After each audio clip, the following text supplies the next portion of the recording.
Halo, assalamualaikum warahmatullahi wabarakatuh. Kembali lagi di channel Sans Gupi.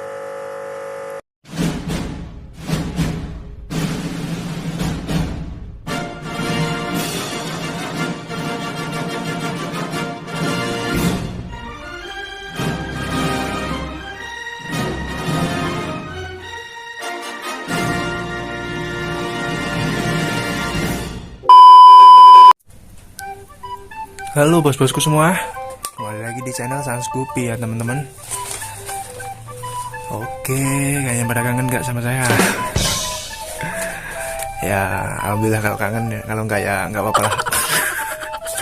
Oke, bagi kalian yang baru gabung, saya berikan informasi di channel Sans Gupi ini kami membahas tentang seluk-beluk semua ya tentang ikan gupi. Apa saja dibahas di sini ya teman-teman. Dan kalian yang baru bergabung, saya ingatkan untuk klik tombol subscribe ya, karena satu subscribe dari kalian itu sangat berarti buat kemajuan channel kami ya teman-teman. Dan like jika kalian suka dengan video ini ya teman-teman, share ke sosial media kalian biar orang pada nonton di video ya teman-teman. Oke, bagi kalian yang udah subscribe dan nonton lagi di channel ini, kalian luar biasa bro. Oke, terima kasih ya. Oke, kali ini kita akan membahas tentang gupi lagi. Ya iyalah, channel gupi, masa bahas cupang. Oke, banyak yang nanya ya teman-teman, kenapa kok ikan gupi cepet mati gitu. Ya kadang sih saya jawab ya, karena takdir. Tapi pada nggak terima.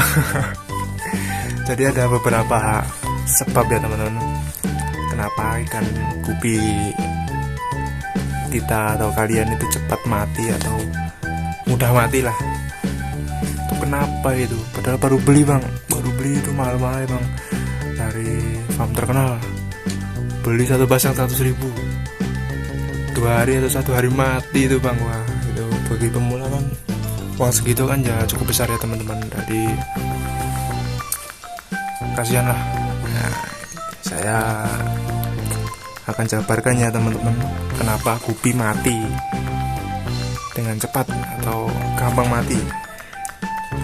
Oke, yang pertama itu kualitas air tetap ya teman-teman, penyebab utama gupi mati selain takdir ya teman-teman. Kualitas air ya teman-teman, karena kondisi air itu sangat berpengaruh kan. Ini air itu ibarat kita di sini ya teman-teman, di udara di sekeliling kita itu ada udara. Kebersihan udara itu sama dengan kebersihan air di gupi ya teman-teman. Jadi ibarat di kita banyak polusi udara di sekitar kita, nah pasti kita nggak nyaman ya teman-teman. Jadi sama di ikan gupi, kondisi air itu sangat-sangat penting ya teman. Dan di kandungan dalam air itu juga banyak hal ya teman-teman, seperti oksigen ya teman-teman. Oksigen itu sumber udara mereka ya teman, sumber kehidupan ya teman-teman. Kita manusia pun juga seperti itu. Jadi kadar oksigen di dalam air harus cukup supaya ikan bernafas dengan bagus. Nah, kadang air ini juga ada yang berasal dari sumur, ada yang dari PDAM ya teman-teman. Nah, kadang di air PDAM itu banyak yang mengandung klorin ya teman-teman. Jadi itu kurang bagus sih sebenarnya bagi ikan. Bisa ya teman-teman, tapi kurang begitu bagus ya teman-teman, karena kandungan airnya cukup tidak nyaman bagi ikan gupi ya teman-teman. Ini bisa diakai dengan mengendapkan ya teman-teman, mengendapkan air PDAM tersebut selama 1 hari 1 malam ya teman-teman. Juga bisa diimbangi dengan aerasi. Sebenarnya air sumber itu juga sudah bagus ya teman-teman, tapi tergantung dari daerah kalian ya teman-teman. Tapi lebih bagus lagi sama diendapkan 1 malam. Dan penyebab kedua teman-teman, tidak difilter. Nah, itu juga mempengaruhi kondisi air ya teman-teman. Filter ini kan selain dapat menyaring kotoran atau menjernihkan air, ini juga ini seperti ini teman-teman. Filter undergrave, semi undergrave ya teman-teman. Bisa juga dengan filter biofoam ya teman-teman. Itu juga bisa berfungsi sebagai rumah bakteri, yang dimana bakteri tersebut bisa mengurai amoniak ya teman-teman, atau kotoran-kotoran polusi lah di air itu. Jadi bisa membersihkan air lah, ibaratnya kalau di udara di kita itu segar lah, udaranya segar, menyegarkan lah. Jadi nah seperti itulah kira-kira ya teman-teman. Kadang juga hanya kan ini menggunakan aerator ya, kadang itu menggunakan aerator tapi tidak menggunakan filter. Nah itu juga kurang bagus ya teman-teman. Kadang menggunakan aerator saja itu dengan harapan memberikan oksigen ya teman-teman, tapi itu malah membuat kotoran yang di dasar-dasar seperti ini itu malah bahasa jalannya itu mubal ya teman-teman. Bisa keruh ya akhirnya ya, malah ikan tidak nyaman dan akhirnya mati ya teman-teman. Dan pasan yang selanjutnya ketika kandungan amoniak yang tinggi ya teman-teman. Ya yang seperti saya bilang tadi ya teman-teman, kadar amoniak tinggi ya bisa disebabkan dari kotoran ikan tersebut yang di aerator tadi ya, karena tanpa filter ya teman-teman. Dan sumber amoniak juga bisa jadi dari sisa-sisa makanan ya teman-teman. Kalian memberikan pakan yang terlalu banyak dan sisa,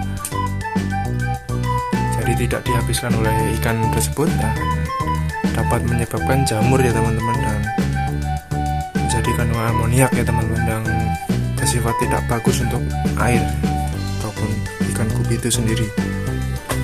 Dan sumber amoniak tersebut juga bisa dari bangkai-bangkai ikan ya teman-teman. Kadang ada ikan yang mati di filter lah, di filter, dekat filter, tidak diketahui ya teman-teman, dan itu bisa juga jadi sumber amoniak ya teman-teman. Nah, bangkai itu juga mencemari air ya teman-teman. Dan ini bisa ditanggulangi ya teman-teman dengan cara mensifon ya teman-teman. Karena sisa-sisa makanan atau ada bangkai ikan, mungkin kita sifon ya teman-teman. Sifon dengan pengurangan air ya seperempat lah paling maksimal ya. Jangan sampai 3/4.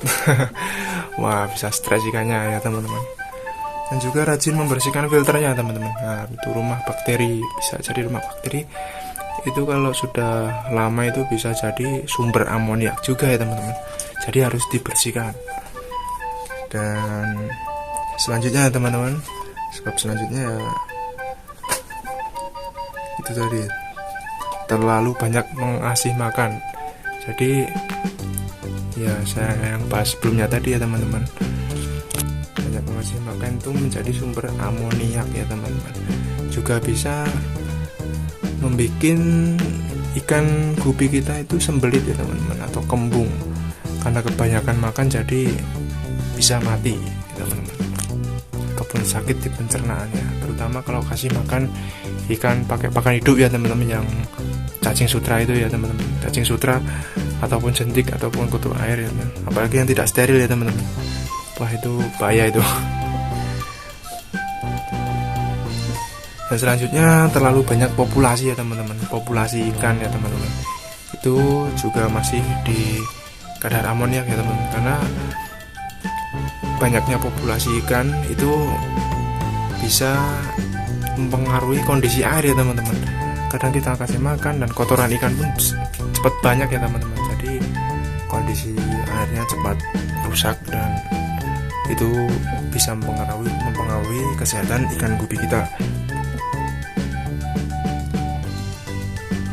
Dan yang selanjutnya suhu air ya teman-teman. Suhu air ini sangat berpengaruh ya teman-teman bagi ikan gupi ya teman-teman. Ya pengalaman saya teman-teman, ikan gupi itu sukanya di suhu sekitaran 22 derajat sampai 27 ya. Jadi nggak terlalu panas, nggak terlalu dingin, jadi sedang-sedang saja ya kak. Di suhu di bawah 21 itu dingin, itu ikan gupi agak kurang nyaman ya teman-teman. Banyak terjadi white spot ataupun jamur ya teman-teman. Banyak ikan sakit di suhu dingin ya teman-teman, dan itu tidak bagus bagi kesehatan ikan gupi. Ini kita juga bisa mengakalinya dengan menggunakan heater ya teman-teman. Jadi penghangat untuk menghangatkan air yang sedang dingin, terutama itu di musim-musim dingin, musim hujan itu wah kan banyak yang white spot itu. Kuncup, white spot, finrod. Dan yang selanjutnya teman-teman itu timbul dari genetik ikan itu sendiri teman-teman, genetik yang lemah ya teman-teman. Contohnya ini ikan AFR ini. AFR ini kan ikan albino ya. Memang dari genetiknya dia itu lemah ya teman-teman, dari kolam genetiknya itu sangat sempit ya teman. Jadi agak lemah ya teman-teman. Tapi bisa juga dari selain albino teman-teman, seperti ikan yang mata hitam seperti ini, medusa ataupun black moscow ya teman-teman. Itu bisa terjadi genetik yang lemah itu karena penyebabnya yaitu inbreeding. Inbreeding itu yaitu kawin sedara ya teman-teman. Jadi seumpamanya ini saya punya ikan gupis pasang, ini punya anak, anaknya itu kita kawinkan lagi, dan itu yang disebut inbreeding. Inbreeding ini juga dapat mempengaruhi kekebalan tubuh si ikan gupi ini teman-teman. Jadi bisa disimpulkan ya, inbreeding itu juga bisa menyebabkan kekebalan tubuh yang menurun. Jadi ikan mudah terkena penyakit ya teman-teman, atau mudah terkena stres ataupun ya tidak mudah beradaptasi lah, karena genetik atau kekebalan tubuhnya yang lemah. Dan yang selanjutnya sudah terdapat penyakit pada ikan tersebut ya teman-teman. Contohnya seperti white spot tadi, finrod ataupun sickness mungkin parah ya teman-teman. Itu juga bisa menyebabkan awal mula kematian mereka ya teman-teman, kalau tidak segera diobati ya teman-teman. Jadi ya begitulah ya teman-teman, penyebab ikan gupi kita cepat mati ya teman-teman. Ada banyak banget ya sebenarnya, tapi secara garis besar yang saya ketahui mungkin itu ya teman-teman. Nah, semoga pembahasan kali ini bermanfaat bagi kalian semua ya teman-teman. Kalau ada salah-salah informasi atau salah kata, saya ucapkan maaf yang sebesar-besarnya, dan ambil positifnya, buang yang negatif ya teman-teman, sekali lagi ya teman-teman. Dan oke, makasih kalian yang sudah menonton video yang cukup lama ini ya teman. Saya ucapkan terima kasih bagi kalian yang sudah subscribe. Saya ucapkan terima kasih. Yang belum subscribe, klik tombol subscribe ya di bawah teman-teman ini ya teman-teman. Tombol merahnya ini ya teman-teman, ini sangat berharga bagi saya teman-teman. Dan segitu saja teman-teman tips kali ini. Dan akhir kata, wassalamualaikum warahmatullahi wabarakatuh. Dadah.